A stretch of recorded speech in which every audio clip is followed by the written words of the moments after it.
I discovered she had lied about everything, the money, the house, her own intentions. But I would not be made a victim of her betrayal. My name is Jasper Connor, and I'm 37 years old. I wake each morning in the house I built with my own hands, the same house my wife Betty Connor tried to take from me when she decided our marriage wasn't worth saving anymore. My attorney Elsie Park called it the most calculated divorce setup she'd seen in years. My neighbor Raphael Maxwell stood by me when Betty's accusations threatened to strip away everything I'd worked for. I didn't choose this fight, but I refused to surrender what was rightfully mine. The law, like proper construction, rewards those who build on solid foundations of truth. Before I go any further, let me know in the comments where in the world you are watching from, and make sure to subscribe because tomorrow I will share a story you don't want to miss. But let me start from the beginning. I don't remember what the spaghetti tasted like that night, even though I'd made it from scratch the way my mom taught me. Thick sauce, fresh basil from the windowsill planter. Betty always said my cooking was one of the reasons she fell for me. But that evening she wasn't interested in compliments or conversation. Just pushed the pasta around her plate like she was searching for something hidden in the sauce. Our kitchen had always been the heart of our home. I'd renovated it myself 3 years earlier. Custom cabinets I'd built in my workshop, countertops I'd installed over a long weekend. The place where we'd shared thousands of meals suddenly felt like it belonged to strangers. 20 minutes of silence had passed when Betty finally looked up. "I don't love you anymore." Just like that. 5 words delivered with the casual indifference of someone commenting on the weather. My fork froze midway to my mouth. I set it down slowly, the metal clinking against ceramic in the dead silence that followed. My chest tightened like someone had cranked a vise around my ribs. I'd felt something similar once when a support beam slipped during a build and caught me square in the sternum. Betty watched me, waiting. I could read the expectation in her eyes. She wanted me to explode, to beg, to give her the satisfaction of seeing me broken. Instead, I took a deep breath. "Then let's divorce." Her eyes widened just enough that I knew I'd knocked her off balance. She'd rehearsed this moment, but not my response. "Just like that?" she asked, her voice rising slightly. I nodded. "If you don't love me, what's the point?" "I just thought—" She trailed off, her composure slipping. "You thought I'd fall apart." The calm in my voice surprised even me. "You thought I'd plead with you to reconsider." Betty's jaw tightened. Her facade of indifference cracked, revealing something harder beneath. "You never measured up, Jasper. I've spent years waiting for you to be more ambitious, to want more than this." She gestured around our kitchen. "But you're content being small time forever. Remember when something hits you so hard you actually feel it physically?" Her words were like that, a knife twist under my ribs. 7 years of marriage, and apparently she'd spent them tallying my shortcomings. "I built this house," I said quietly. "With these hands." I held them up. Calloused, strong, reliable.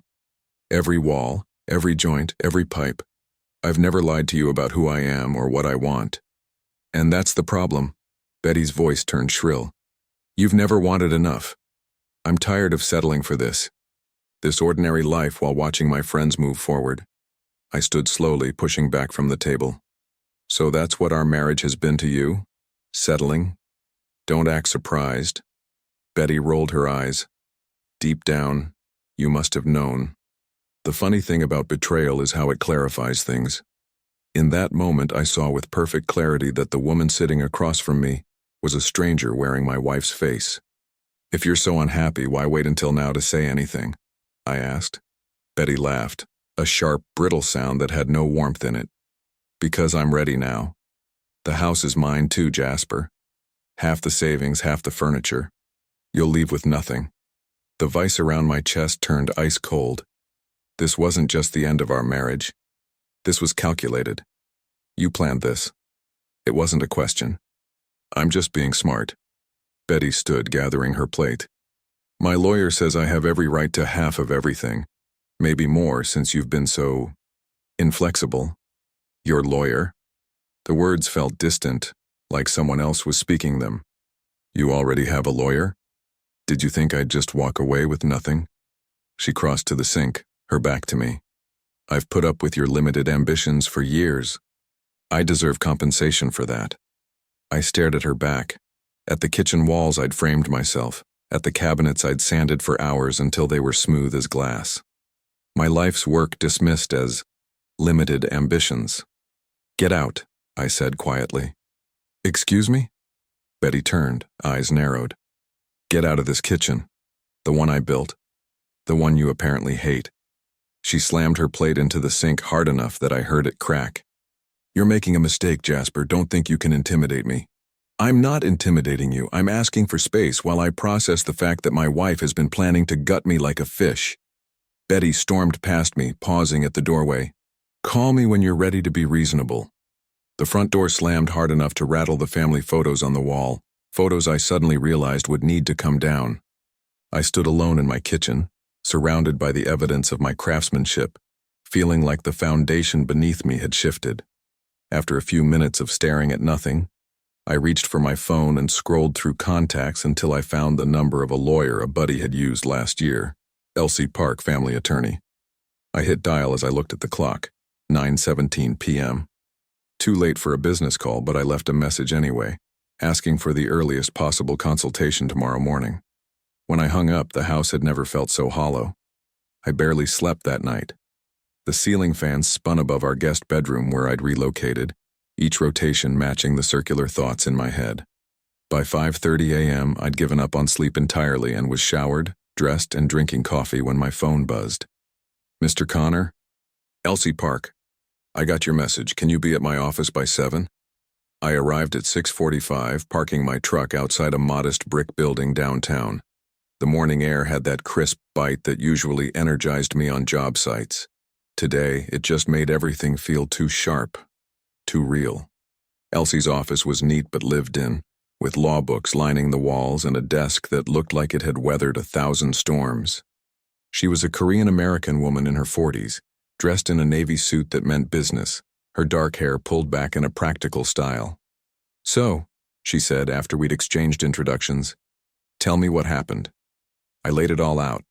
Betty's dinner announcement, her cold dismissal of our years together, her threats about taking the house and savings. "She already has a lawyer," I said, the words still feeling unreal. "Said she's going to leave me with nothing." Elsie nodded, making brief notes. "When did you purchase your home?" "Built it myself, actually. Broke ground 3 years before Betty and I even met." Something in Elsie's expression shifted. "You were the contractor?" "Yeah, I do residential construction. Built the place from foundation up, every nail, every board." "And the funds for construction? Where did those come from?" "My savings. Had been putting money aside since I was 23 for my dream place." Elsie set down her pen and leaned forward. "Mr. Connor." "Jasper," I corrected.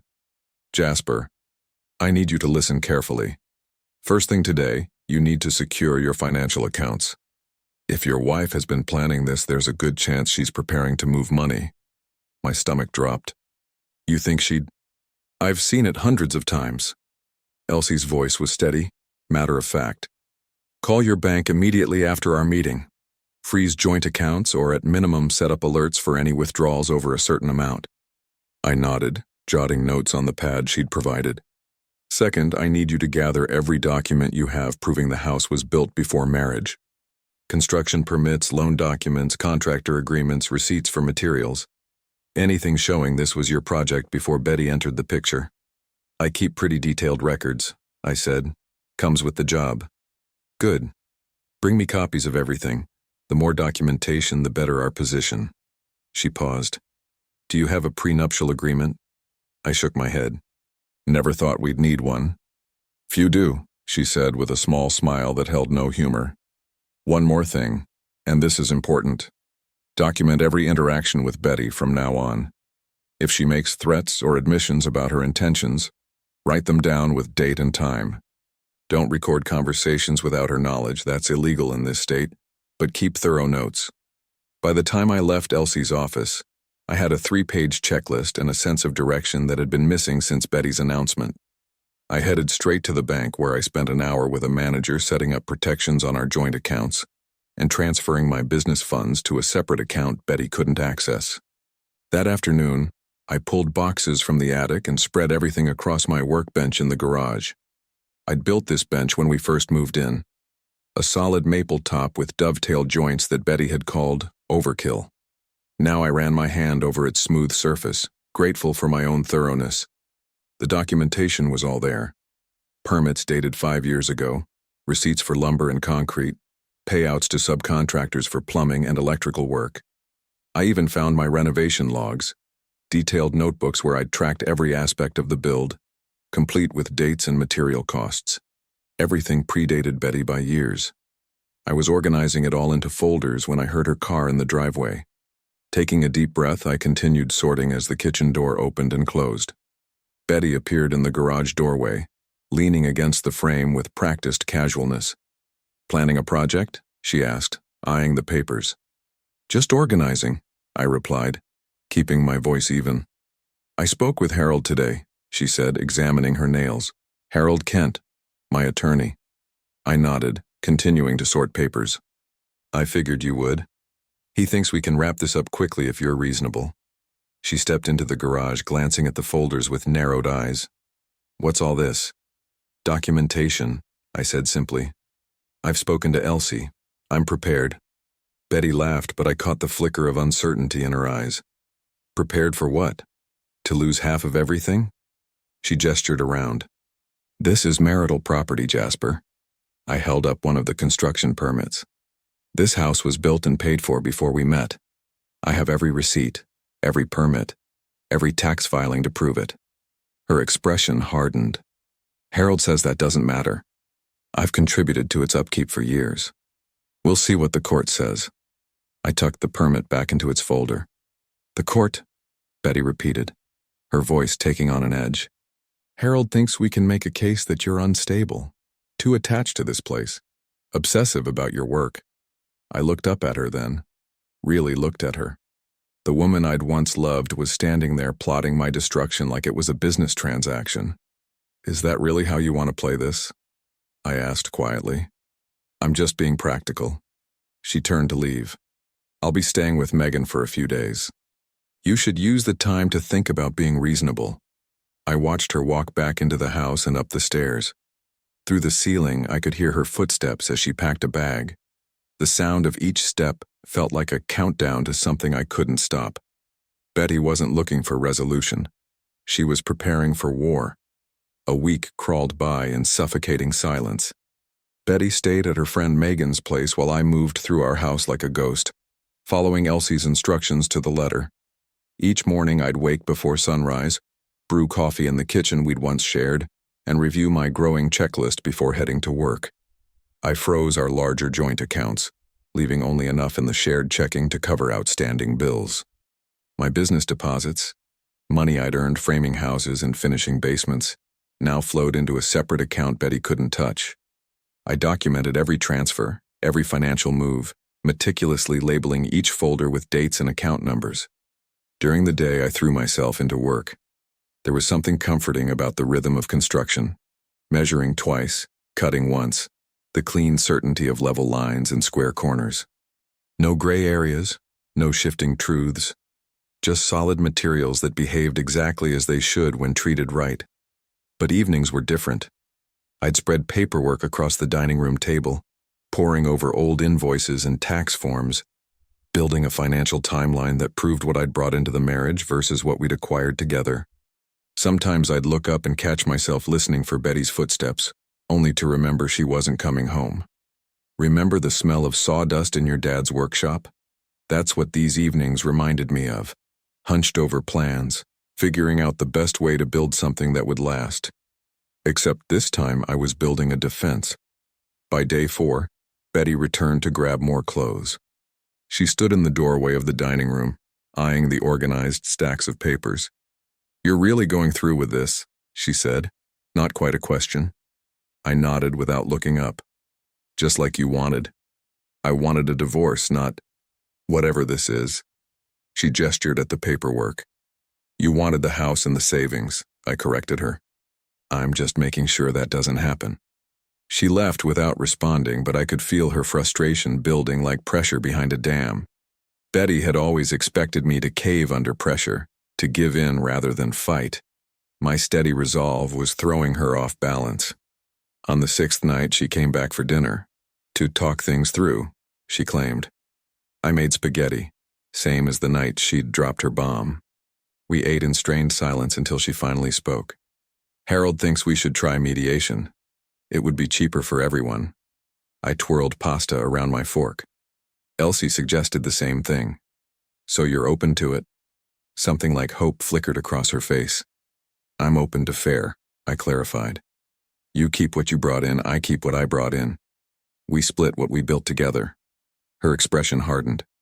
That's not how marriage works, Jasper. It's exactly how divorce works. She pushed her plate away. You know, when this is over, you'll be all alone in this house you're so desperate to keep. Just you and your perfect little renovation records. I met her gaze directly. Better lonely than fake. The words hung in the air between us. Something flashed in her eyes. Anger, maybe hurt. Before she stood up so quickly, her chair tipped backward.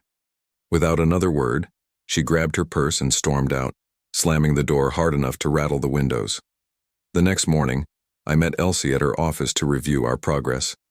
She nodded approvingly as I handed over copies of all my documentation. This is excellent, Jasper, she said, flipping through the financial timeline. These renovation logs are particularly valuable. They establish clear ownership prior to marriage. Will it be enough? She looked up from the papers. It's strong evidence, but I want to prepare you.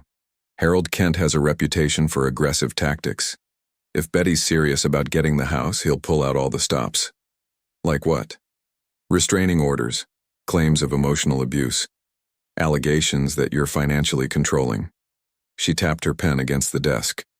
The more we can document your stability and reasonable behavior, the better. I nodded, trying to imagine Betty making those kinds of claims. It seemed impossible. But then, so had the idea of divorce just a week ago. What's our next step? I asked. We wait for them to make the first official move, then respond accordingly. She smiled reassuringly. You're in a stronger position than you think, Jasper. I was driving home when my phone chimed with an email notification. Pulling into my driveway, I checked the screen and felt my stomach tighten. The message was from Harold Kent's office. A formal notice that divorce proceedings had been initiated with a PDF attachment of the filing. I sat in my truck, staring at the screen. The real battle had just begun.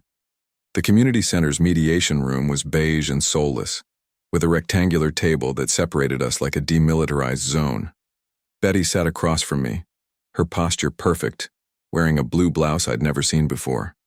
The overhead fluorescence did us no favors, highlighting the circles under my eyes and the tight lines around her mouth.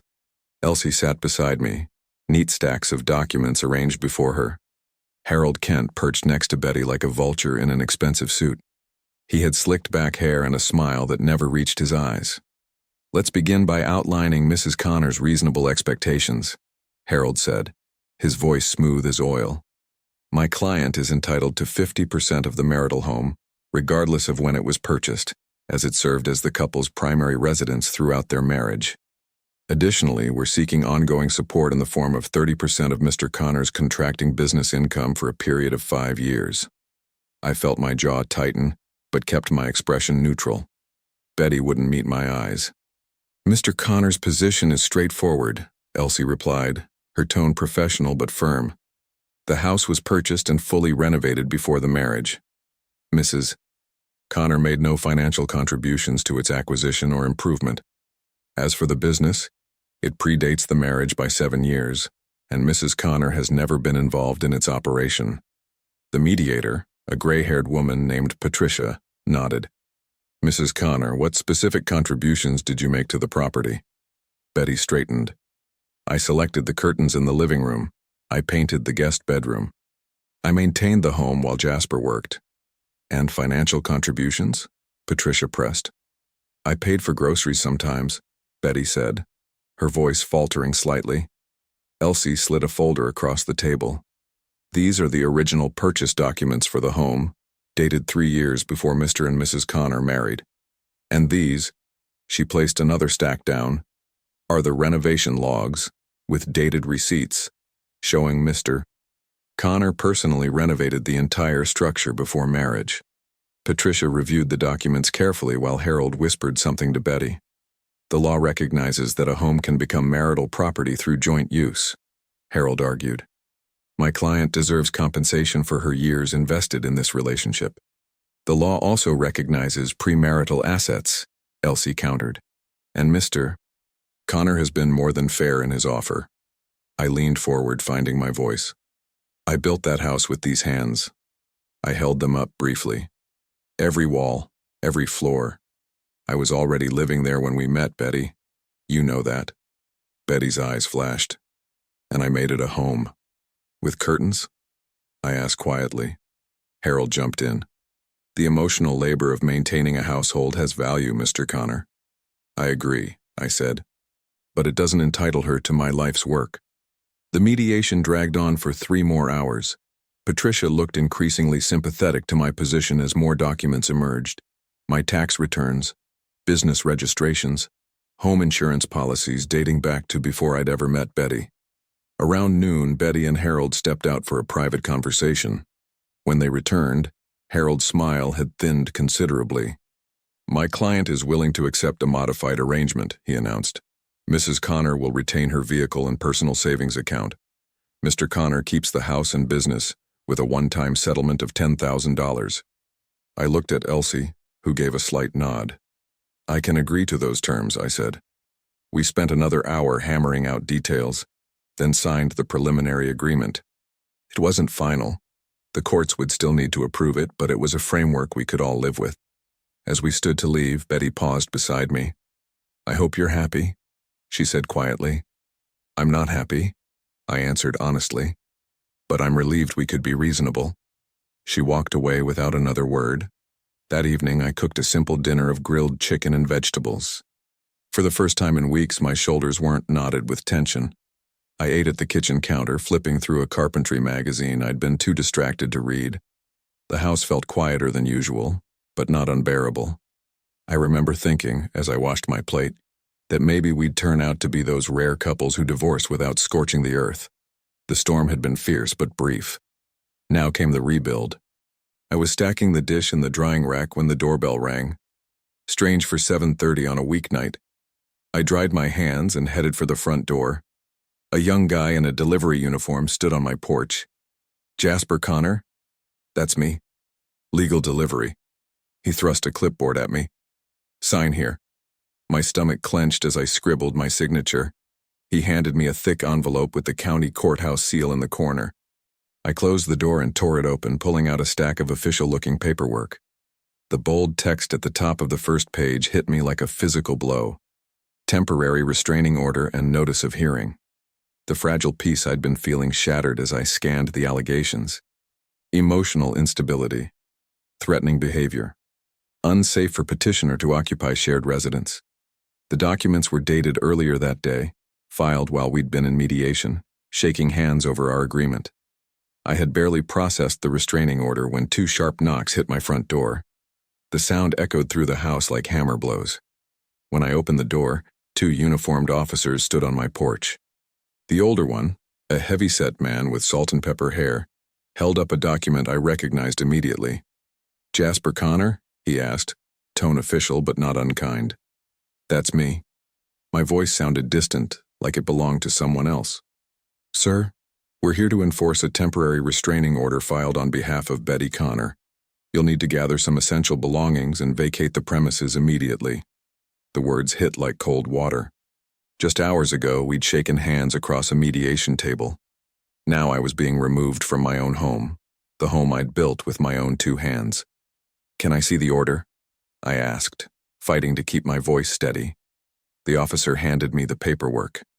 Same as what I'd just received. Allegations of emotional instability and threatening behavior. All lies. I handed it back with a nod. How long do I have to pack? 10 minutes should do it. We'll need to stay with you while you gather your things. I stepped back to let them in, and that's when I noticed Betty standing in the hallway. Arms crossed, leaning against the wall with a slight smirk playing at the corner of her mouth. She'd been waiting for this moment. I'll get my stuff, I said, turning away from her without a word. The younger officer followed me to the bedroom while his partner stayed in the living room. I pulled a duffel bag from the closet and started packing methodically, jeans, shirts, underwear, socks, the essentials for a few days. My hands moved on autopilot while my mind raced. I grabbed my toiletries from the bathroom, my laptop from the desk, and a folder of important documents I kept in my nightstand. The officer watched silently as I zipped up the bag. "Anything else you need, sir?" he asked. I looked around the bedroom I'd framed, drywalled, and painted myself. The wood floor I'd installed plank by plank before Betty had ever stepped foot in this house. "No," I said. "This is enough for now." As we walked back down the hallway, Betty remained in the same spot, watching. Our eyes met briefly. There was no sadness there, no conflict, just cold calculation. "You didn't have to do this," I said quietly. "You left me no choice," she replied, loud enough for the officers to hear, playing her role perfectly. I turned away and followed the officers to the front door. My truck keys were hanging on the hook by the entrance. At least I could take my vehicle. Small mercies. "You have the court date for the hearing, sir?" the older officer asked. I nodded, patting the folder in my duffel. "Got it right here." "Good luck," he said, almost too quietly for his partner to hear. The door closed behind me, and just like that, I was locked out of my own home. I stood on the porch for a moment, staring at the familiar wood grain of the door I'd hung myself. Then I walked to my truck, tossed the duffel in the passenger seat, and pulled out my phone. Raphael Maxwell answered on the second ring. "Maxwell here." "Raphael, it's Jasper Connor. I've got a situation." I explained what had happened. Raphael listened without interrupting, and when I finished, he didn't waste time with sympathy. "You need a place to crash?" "Just for tonight. I'll figure something out tomorrow." "Get over here," he said. Doors unlocked. Raphael lived 3 blocks away in a modest rancher. When I pulled into his driveway, the porch light was on, and the front door stood slightly ajar. I grabbed my duffel and headed inside. He was waiting in the living room wearing an old NYPD sweatshirt and flannel pajama pants. No questions, no platitudes, just a nod toward the couch where he'd already laid out a pillow and blanket. "Bathroom's down the hall," he said. "You know where the kitchen is if you need water." "Thanks, Raphael. I mean it. Don't thank me yet. Get some sleep. Tomorrow's gonna be a long day." I tried to follow his advice, but sleep wouldn't come. I lay on his couch staring at the ceiling, my mind replaying the events of the day, the mediation, the handshake, the restraining order, Betty's smirk as I packed my things. The calculated betrayal of it all burned in my chest. When morning finally came, I'd maybe dozed for an hour. Raphael was already up, brewing coffee in the kitchen. He handed me a steaming mug without a word. We sat at his kitchen table, the morning light streaming through the windows. The silence was comfortable until Raphael broke it. "I've seen this play before," he said, eyes fixed on his coffee. "Seen it from both sides of the badge?" I waited for him to continue. "She's playing dirty, going for the throat." He looked up at me. "Fight clean, but don't let her bury you." I nodded, feeling the truth of his words settle in my chest. "I won't." After finishing my coffee, I stepped outside to call Elsie. She answered immediately, her voice sharp with anger when I explained what had happened. "They filed while we were in mediation," she said. "Absolutely unconscionable. I'm scheduling an emergency hearing to challenge this order. Can you meet me at my office in an hour?" "I'll be there." I ended the call and went back inside to shower and change. As I gathered my things, I made sure the folder with all my documentation was secure in my duffel. Those papers were my armor now, proof that Betty's claims were lies. I gripped the folder tightly, feeling the weight of the evidence inside. Today was just the beginning of the real fight. 3 days later, I sat beside Elsie in the county courthouse, my hands folded tightly in my lap. The courtroom smelled like furniture polish and desperation. I'd been in courtrooms before, testifying about construction defects, dealing with permit issues, but never like this. Never fighting for my home. Betty sat across the aisle, wearing a cream-colored blouse that made her look softer, more vulnerable than I'd seen her in months. Harold Kent leaned close to her, whispering something that made her nod. She looked polished, rehearsed, and completely confident. I leaned toward Elsie. "She looks like she's already won." "That's the performance," Elsie replied without looking up from her notes. "Don't let it rattle you. The bailiff called the court to order and Judge Harriman entered. A woman in her 60s with silver-rimmed glasses and no patience for theatrics, according to Elsie. "We're here regarding the temporary restraining order filed by Mrs. Connor," she said, reviewing the paperwork. "I'll hear from the plaintiff first." Betty took the stand, placed her hand on the Bible, and swore to tell the truth. Then she looked directly at the judge and began weaving her fiction. "I've been afraid for months," she said, her voice trembling just enough. "Jasper has always had a temper, but lately it's gotten worse. Last Tuesday he cornered me in the kitchen and threatened me. Said if I tried to take anything from him in the divorce I'd regret it." My jaw tightened. Tuesday, the day we'd been in mediation together, shaking hands on an agreement. "Did you call the police?" Judge Harriman asked. "No, Your Honor, I was too scared. I just wanted to get somewhere safe." Betty dabbed at the corner of her eye with a tissue. "When we met with our lawyers the next day, I felt safer. But that night he was pacing through the house, muttering to himself. I barricaded my bedroom door. I felt my face flush with anger. Beside me, Elsie remained motionless, but I could sense her coiling like a spring.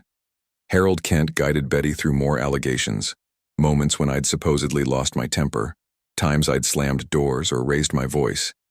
Each lie built on the one before it, creating a portrait of a man I didn't recognize. When Kent finished, Elsie stood. "Your Honor, we're prepared to demonstrate that Mrs. Connor's allegations are demonstrably false." The judge nodded. "Proceed, counselor."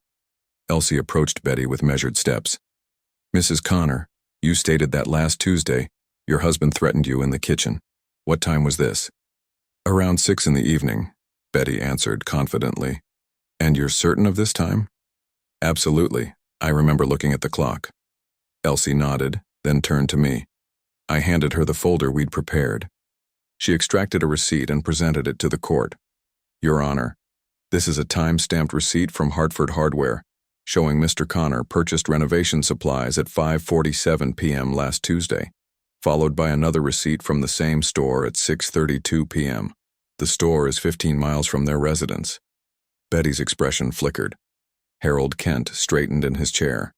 "Furthermore," Elsie continued, "we have security camera footage from the hardware store showing Mr. Connor at the checkout at those exact times, making it physically impossible for him to have been at home threatening Mrs. Connor at 6 p.m. as she claims." Judge Harriman reviewed the evidence, then looked at Betty over her glasses. "Mrs. Connor, would you like to revise your statement?" Betty shifted uncomfortably. "I might have been mistaken about the exact time." "Perhaps you're mistaken about other details as well," the judge pressed. "I know what happened," Betty insisted, but her voice had lost its certainty. Elsie then presented a written statement from Raphael Maxwell, detailing my calm behavior during my stay at his home. "Mr. Maxwell is a retired police officer of 27 years, Elsie explained. He notes that Mr. Connor has shown no signs of volatility or threatening behavior, despite the obvious stress of being removed from his home." "Objection," Kent interjected. "One person's observation doesn't negate my client's fear." "But it does speak to character," Judge Harriman countered. "And combined with the receipt evidence, it raises serious questions about the reliability of these allegations." The judge turned her attention fully to Betty. "Mrs. Connor, you've made very serious claims here. Claims that have removed your husband from his home and put a mark on his record. Yet the timeline you've provided has already been disproven. Do you stand by your other allegations?" Betty glanced at Kent, who gave her a barely perceptible nod. "Yes, Your Honor. I do." "Then explain the discrepancy in your testimony about Tuesday evening." I might have gotten the days mixed up." The judge's expression hardened. "So it wasn't Tuesday at all?" "It happened," Betty insisted, but her voice wavered. "Maybe it was Monday." Kent tried to intervene. "Your Honor, the exact day doesn't change the pattern of—" "Counselor," Judge Harriman cut him off. "I suggest you advise your client carefully before she continues." I watched Kent's confident demeanor crack. He whispered urgently to Betty, who looked increasingly cornered. After a brief recess, Judge Harriman returned with her decision. "Based on the evidence presented, I am dissolving the temporary restraining order effective immediately. Mr. Connor may return to his residence today." She fixed Betty with a stern look. "Mrs. Connor, I strongly caution you against making unsubstantiated claims in the future." This court takes domestic violence seriously, which means we also take false allegations seriously. Relief washed over me like a wave. Beside me, Elsie gathered her papers with the calm efficiency of someone who'd never doubted the outcome. As we left the courtroom, Betty and Kent huddled in urgent conversation. Betty shot me a look of pure venom before turning away. "That's one battle," Elsie said quietly as we walked toward the exit. "But the war isn't over." I nodded, watching Betty and Kent disappear down the hallway. "She's not finished," I said. "Neither am I." The adrenaline from our courtroom victory was still buzzing through me as Elsie and I settled into her office. She placed her briefcase on the desk, removed her glasses, and gave me a rare smile. "You did well in there, Jasper." Staying calm when Betty was lying through her teeth. That wasn't easy. Felt like pouring concrete in a rainstorm, I admitted. Keeping everything level when you just want to scream. Elsie nodded, understanding perfectly. She'd seen plenty of decent people pushed to their limits in that courtroom. I remembered the day my father taught me how to use a level on my first construction job. "The bubble doesn't lie, son," he'd said, "no matter how much you want it to. Some truths just are what they are." "So what's next?" I asked, leaning forward in my chair. Elsie pulled out a legal pad and clicked her pen. "Now we move to the final divorce settlement. Betty's restraining order gambit failed, which weakens her position considerably. The judge saw through her, and that matters." She tapped her pen thoughtfully against the pad. "But Harold Kent is skilled. He'll find another angle." "I want more than just defending myself," I said, my voice steady.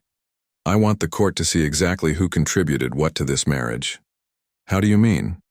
"Betty claimed half the house, half my business earnings, all while contributing almost nothing.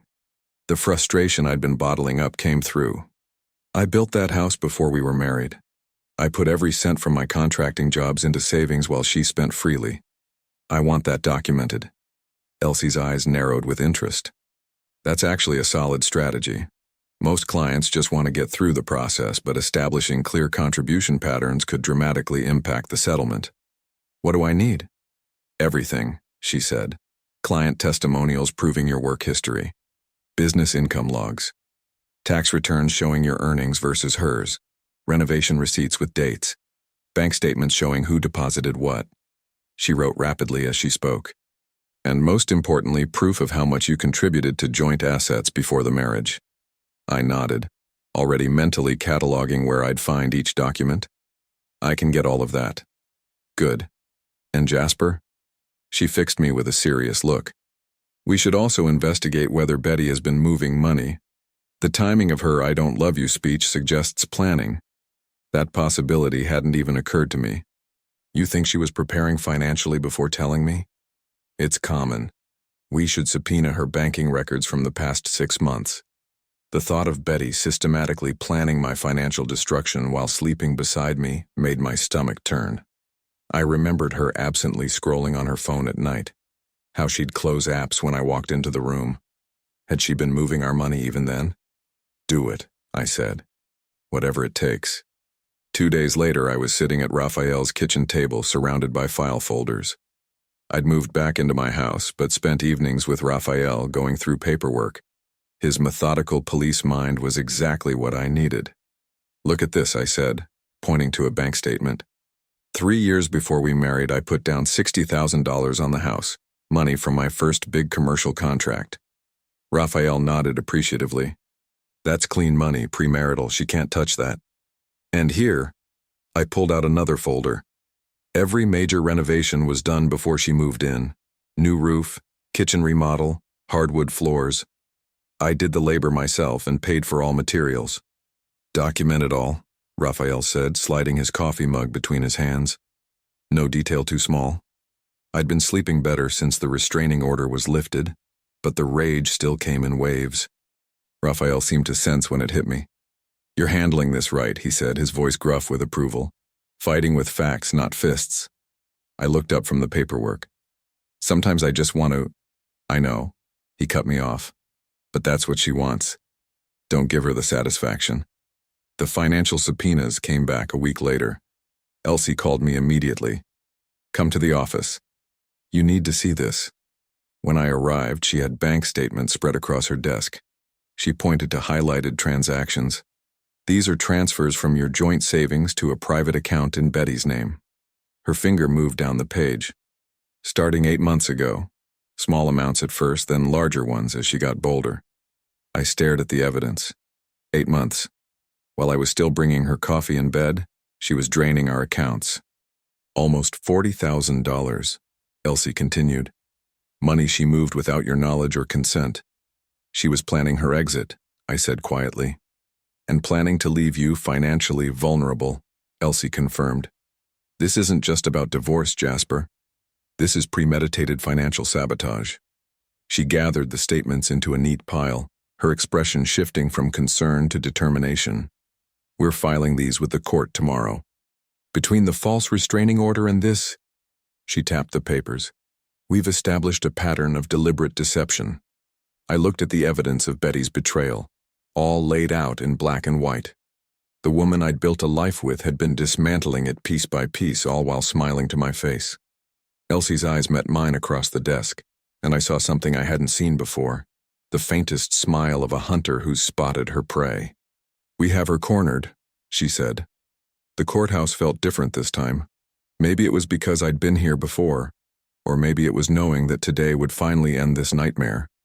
Either way, I walked in with my shoulders back, Elsie beside me with her sleek leather portfolio. Across the aisle, Betty sat like a statue. Designer blouse, hair perfectly styled, not a hint of the woman who once laughed in our kitchen. Harold Kent leaned toward her, whispering something that made her nod stiffly. When our eyes met, hers narrowed with the same contempt I'd seen that night at the dinner table. All rise, the bailiff called as Judge Michaels entered. The proceedings began with formalities. Our case number, names, legal matters at hand. I barely heard it, focused instead on staying centered. This wasn't about emotion anymore. It was about truth. Elsie went first, her voice clear and measured. Your Honor, we'd like to present evidence that the marital home was purchased and substantially improved by Mr. Connor prior to marriage. She approached with my folder. These are dated renovation logs, material receipts, and contractor invoices, all predating the marriage by 2 to 4 years. Judge Michaels examined the documents, nodding slowly. Very thorough, Ms. Park. Additionally, Elsie continued, we have subpoenaed Mrs. Connor's banking records, which show systematic withdrawals from joint accounts beginning 8 months prior to separation. She presented the highlighted bank statements. A total of $39,126 was moved to private accounts without Mr. Connor's knowledge or consent. I watched Betty's face flush red. She whispered something urgent to Harold, who frowned and shook his head. When it was my turn to testify, I approached the stand and took the oath. Elsie guided me through questions about the house, my contracting business, our finances. I answered everything directly, keeping my voice steady. No dramatics, just facts. Mr. Connor, Elsie asked, can you tell the court about your financial contributions to the marriage? I paid the mortgage in full every month for 6 years, I said. I covered utilities, groceries, and home repairs. My contracting business provided approximately 85% of our household income. And Mrs. Connor's contributions? She worked part-time at an interior design shop. Her income went primarily to her personal expenses, clothing, salon appointments, her car payment. Harold Kent stood for cross-examination, smirking like he had an ace up his sleeve. Mr. Connor, isn't it true that you've shown unstable behavior during this separation? No, sir, it is not true. You were removed from the home by police officers, were you not? I was, I replied calmly, due to a temporary restraining order that was later dismissed for lack of evidence. Kent pressed on. And since then you've been staying with a neighbor, unable to maintain your own residence? Elsie objected. Your Honor, counsel is mischaracterizing the situation. The restraining order was dismissed. Mr. Connor has returned to his residence. Sustained, Judge Michaels said, giving Kent a warning look. I'd like to introduce testimony from Raphael Maxwell, Elsie added, Mr. Connor's neighbor and a retired police officer, who can attest to Mr. Connor's steady temperament during this difficult time. Raphael's affidavit was entered into evidence. I caught his eye from where he sat in the gallery, giving him a grateful nod. Betty's testimony came next. She tried claiming emotional distress, describing me as controlling and unpredictable, but her words rang hollow against the documented evidence. "Mrs. Connor," Judge Michaels interrupted, "can you explain the bank transfers identified in these statements?" Betty shifted in her seat. "I was preparing for independence. I felt trapped by a husband who paid all the bills and built the house you lived in." The judge's skepticism was palpable. The rest of Betty's testimony crumbled similarly. With each question, her story changed slightly, contradicting earlier statements. Judge Michaels's patience visibly thinned. After closing arguments, the judge took only a brief recess before returning with her decision. "Having reviewed all evidence presented," she began, "this court finds that the marital home was substantially acquired and improved by Mr. Connor prior to marriage. Furthermore, the unauthorized removal of joint funds by Mrs. Connor constitutes financial misconduct." I held my breath. "Therefore, I am granting Mr. Connor exclusive rights to the marital home and restoration of the $39,126 withdrawn without consent. Of the remaining marital assets, Mr. Connor shall retain 80%, with Mrs. Connor receiving 20%, her personal property, and her vehicle. No alimony is awarded to either party." Betty gasped audibly. Harold Kent sat frozen, his legal pad untouched. The courtroom seemed to hold its breath. "This court is adjourned," Judge Michaels concluded, bringing down her gavel with finality. I exhaled slowly, feeling a weight lift from my chest. 6 months of fighting, of doubt, of anger, all resolved in a single moment of justice. Elsie squeezed my arm. "Congratulations," she whispered. Across the aisle, Betty sat slumped in her chair, the reality of her defeat finally sinking in. All her scheming, her lies, her manipulations, none of it had worked. She had gambled everything on taking what was mine, and she had lost. I didn't feel the savage triumph I had once imagined. Just relief. Pure, simple relief that the war was finally over. 6 months after the court ruling, I stood in my bedroom with a paint roller in hand, covering the sage green walls Betty had insisted on with a calm slate blue. The late afternoon sun filtered through the windows, highlighting the progress I'd made. 3 walls done, 1 to go. I stepped back to examine my work, inhaling the sharp scent of fresh paint. There's something therapeutic about watching a room transform, erasing the old and bringing in something new, something entirely mine. The radio played classic rock in the background, music Betty had always complained about. I hummed along as I dipped the roller back in the paint tray. Small freedoms add up.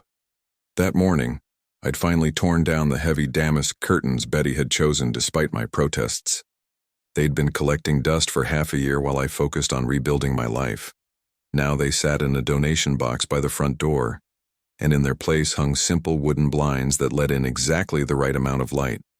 Remember how it feels when you first clean a window that's been dirty for months?